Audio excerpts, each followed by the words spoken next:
Hi, I'm just looking at Earth Null School. I'll leave the link below for it. And this is the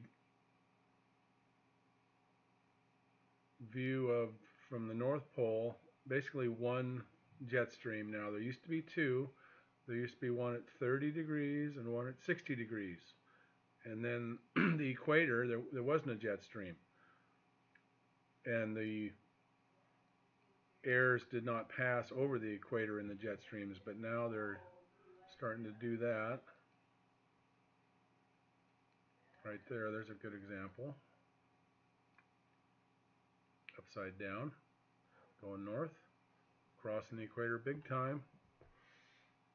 And then the southern hemisphere, there's about one jet stream. There used to be two jet streams, one at 30 degrees and one at 60 degrees. I mean, just 3 years ago. Now we have one, and that's why you're having more major weather events. Now, here's a good example from Paul Beckwith. I'll leave a link for this one too, and he explains the equator, 30 degrees north, 60 degrees north, and this would also be 30 degrees south and 60 degrees south. You have two jet streams, the polar jet and the subtropical jet. So there's two jet streams in each hemisphere, according to all science books until probably 5 years ago. Because my science book shows four jet streams, but I sold it because I thought I didn't need it, but apparently I did. Now here's NASA. Look, that's what they're explaining. There's a jet stream at this altitude. Wow, that is some in-depth stuff from NASA. They're really on top of it. Here's another site. Shows a little jet stream over the US. Doesn't explain anything about changing. And none of these say anything about anything changing. It's always jet stream. Everything's jet stream. There's no jet streams I can find. So the internet is slowly being scrubbed. Here's a copy of Earth Null School, but once again, jet stream. There's no jet streams. Here's another one, and this even shows one jet stream in the northern hemisphere and one in the southern hemisphere. And they say jet stream at 250 millibars. Here's another one that's just a sort of a useless map that doesn't explain much, which is most of them anymore. So only Earth Null School will show you what's going on, but they don't even explain it because you're just supposed to understand what's going on here. So there's that.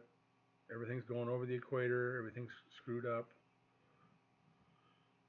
But other than that, Earth Null School is a good site to go to look at stuff, because I went and looked at this last night, and of course the weather people are always, oh, it's going to snow and you're going to be in trouble. So all you do is you go here and you look at surface,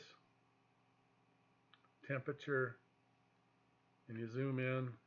And I was clicking around Portland last night, and it was going to get down to 34 is all I saw. It looks like it might be a little, and you can do Fahrenheit. So it's just freezing in Portland right now at the coldest point of the day. It's just freezing, and I don't see any snow out there. So the weathermen are just having fun with their broadcasts again. So you can go around and look at all kinds of stuff on here. You can look at chemicals, CO2, just sort of where humans are their busiest in manufacturing useless items to make money. And you can look at different particulate size. These are in micron, millimicro. Sulfur, you can see there's lots of action there. China's big on coal, so is America. Anyway, there's all kinds of stuff to look at on here. You can just go ahead and click around for a while, find different things.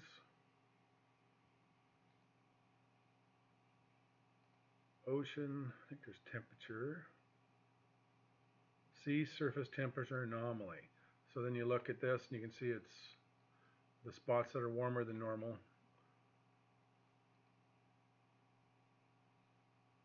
3.1C above normal. So this is a little colder down here. Anyway, mostly I just want to look at this for the jet streams because there used to be 4, they're becoming 2, and it's hard to find anything on the internet that explains that because they don't want anybody to know. Because it's the age of information, and if you don't know how to find it, you're not going to know anything. Yay!